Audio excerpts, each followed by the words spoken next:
कार्यक्रम की अध्यक्षा श्रीमती रेणु भाटिया जी से अपनी व्यस्त दिनचर्या में से जो हमारे लिए समय निकालकर हमारे आग्रह करने पर उपस्थित हुई है, उनके लिए हम हृदय से आभारी हैं। आपसे विनम्र निवेदन है कि आप संक्षेप में अपना आशीर्वचन हमें दें।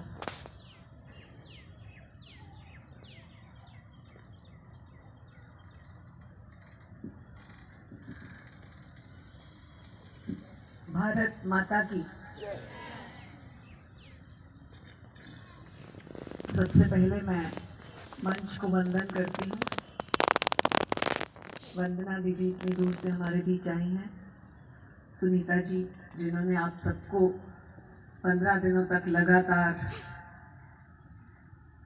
इस अभ्यास वर्ग को, इस प्रशिक्षण वर्ग को एक नया रूप दिया, आपको मजबूत किया। अंजलि जैन दीदी, जिनके साथ कई बार मैंने इस तरह के वर्ग में कुछ सीखने का प्रयास किया, मैं आप सभी को वंदन करती हूँ। और यहाँ पर मौजूद वो सभी हमारी बहनें बेटियाँ, जिनकी 126 की संख्या, जैसे मुझे अभी सुनने में आया कि वो सब यहाँ पर इस प्रशिक्षण वर्ग में पहुँची और 15 दिन के इस अभ्यास वर्ग में, प्रशिक्षण वर्ग में उन्होंने नई नई चीज़ें देश के बारे में, राष्ट्र के हित में, समाज के हित में, अपने निर्माण के हित में जो सीखी, मुझे लगता है वो उनके जीवन में आगे बहुत काम आने वाली है। जिस प्रकार अभी मैं देख रही थी कि बहुत अच्छा दंड का प्रयास किया गया, सीखा आप लोगों ने, योगा का जो अभ्यास आप लोगों ने सीखा, ये सभी हमारी जीवन शैली में आगे काम आने वाली चीज़ें हैं। जैसे अभी हम जो संचालिका है वो बता रही थी कि आगे आने वाली बीमारियों में, आगे आने वाली कठिनाइयों में योगाभ्यास हमारे लिए कितना मजबूती से हमारे लिए उपयोगी हो सकता है। ऐसे वर्गों में आने से, जितने भी वर्ग मैंने आपकी तरह अटेंड किए या सीखे, उनमें मैंने एक चीज देखी। सबसे पहले राष्ट्रभक्ति हमारे बीच में कूट कूट कर भरती है, जो हमारे लिए आवश्यक है। दूसरा, हम अपनी दिनचर्या को एक नए उजाले के साथ, एक नई ऊर्जा के साथ, नई शक्ति के साथ शुरू करते हैं। यदि आप किसी आम बच्ची के साथ बात करेंगे कल घर जाकर, तो आपको लगेगा उनकी दिनचर्या आपकी दिनचर्या में अब बहुत अंतर आ गया।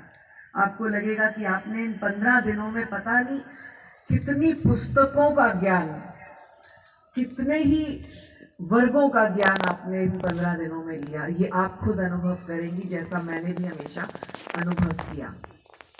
एक बहुत अच्छा विषय अभी सुनीता जी ने कहा कि इस वर्ग में लव जिहाद के ऊपर भी सिखाने का प्रयास किया, क्योंकि आज मेरे पास दायित्व सरकार की तरफ से महिला आयोग का है, तो मैं इस बात को ज़रूर रखना चाहूँगी आप लोगों की नॉलेज के लिए भी, और क्योंकि हम सब इकट्ठे बैठे हैं तो इसके लिए बहुत ज़रूरी है ये आपको ज्ञान मिलना।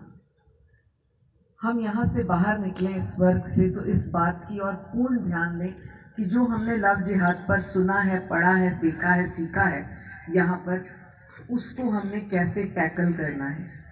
अधिक नहीं कहूँगी इसके बारे में, परंतु इतना कहूँगी कि जागरूकता से आप बच्चियों को ज़माने में कैसे अपने आप को कदम रखने हैं, कैसे आपको ज़माने में अपने आप को आगे बढ़ाना है, इस बात का आपने पूर्ण ध्यान रखना है।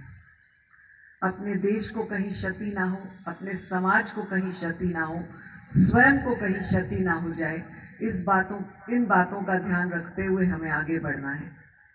ये वर्ग जब जब लगे, मैं कहती हूँ तब तब आप भाग लीजिए, क्योंकि हर वर्ग में आप कोई ना कोई ऐसा नया कदम सीखेंगे जिससे आप खुद को भी मजबूत करेंगे, अपने समाज को भी मजबूत करेंगे और परिवार को भी मजबूत करेंगे। मैं जहाँ पर जाती हूँ बच्चियों के साथ 2 बातें ज़रूर कहती हूँ, और वो आपसे भी कहना चाहूँगी कि जो आपने सीखा केवल अपने साथ 2 लड़कियों को और सिखाएं। यदि आप इस तरह करके 2-2 की कड़ी बनाते जाएंगे तो आप सोचिए आप 126 से कितनी हो गई, और वो फिर 2 आगे कड़ी बनाएंगी तो कितनी होती जाएंगी। तो ये बात आप हमेशा ध्यान रखें, जो आपने ग्रहण किया, जो आपने यहाँ सीखा, अपनी 2 बहनों को उस शिक्षा को जरूर देना, संभव हो तो उनको अगले वर्गों में जरूर लाना। और दूसरी बात, जो हम हमेशा समाज के माध्यम से भी, आयोग के माध्यम से भी, स्कूलों में, कॉलेजेस में जाके शिक्षा के तौर पर देते हैं कि आज साइबर क्राइम बहुत बढ़ रहा है। मैं सभी बच्चियों से निवेदन करूंगी, आप अपनी शिक्षा के लिए, आप अपने उपयोग के लिए मोबाइल का उपयोग ज़रूर करें, परंतु उसके साइबर क्राइम में ना फंसे। 700 से अधिक केस आपकी उम्र की बच्चियों के इस समय हरियाणा में साइबर क्राइम से लिप्त हैं। उन बच्चियों को कैसे बाहर लाना है, किस कठिनाइयों से वो गुजर रही हैं, ये एक बहुत बड़ी चिंता का विषय है। क्योंकि आप सब यहाँ पर इकट्ठे हैं और मेरा कहना फर्ज बनता है कि इस चीज़ से आप दूर रहें, और हो सके तो जो कोई भी इसमें फंसा हो या कोई इस तरह की परेशानी में हो, हम लोगों तक आकर बात पहुँचाएं, ताकि वो अपनी उस परेशानी में आगे ना फंसते जाएं। अधिक कुछ ना कहते हुए हम आज वंदना दीदी को सुनेंगे, और मुझे लगता है आपने इस वर्क को पूर्ण रूप से एंजॉय भी किया होगा, पूर्ण रूप से शिक्षा भी ली होगी, और उसका उपयोग भी बाहर जाकर आप करेंगे, इसका आपने आनंद भी लिया होगा। उसके लिए मैं आपको पुनः बधाई देती हूँ, और यहाँ की पूरी समिति को धन्यवाद करती हूँ जिन्होंने मुझे आपके बीच में आने का मौका दिया, इस लायक समझा कि मैं आपके साथ रूबरू होकर बात कर सकूँ। जय भारत, जय हिंद।